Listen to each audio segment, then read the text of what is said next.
আসসালামু আলাইকুম বন্ধুরা, আসুন লজ্জা না করে কিছু সত্য ঘটনা আমরা শিখে নিই। একটি ছোট গ্রামে একটি ছেলে বসবাস করত। তার নাম ছিল আমিন।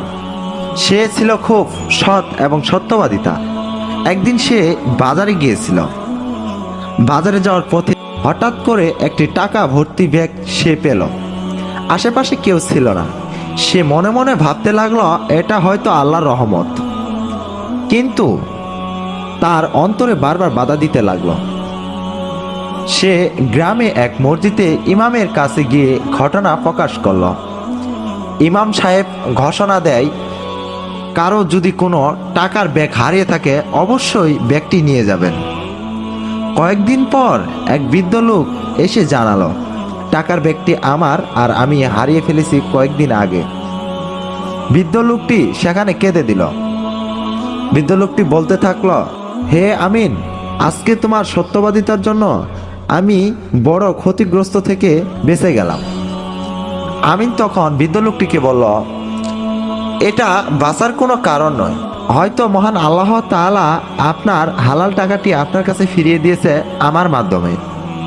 আমার জন্য দোয়া করবেন। এ বলে আমিন বৃদ্ধ লোকটির কাছ থেকে দূরে সরে দাঁড়ালো। বৃদ্ধ লোকটি সে ইমামকে প্রশ্ন করল, ইমাম সাহেব, আপনাদের কি কোনো চাওয়া পাওয়া আছে? ইমাম সাহেব তার কথায় প্রশ্ন জবাব দিলেন, আমাদের কোনো চাওয়া পাওয়া নেই। আপনার টাকা আপনি বুঝিয়ে পেয়েছেন, এটা আলহামদুলিল্লাহ। শুধু আমাদের জন্য দোয়া করবেন।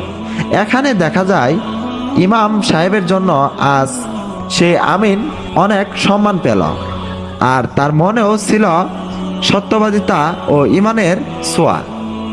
আমিন মনে মনে ভাবতে লাগলো, আল্লাহ তাআলা যা করেন ভালোর জন্য করেন।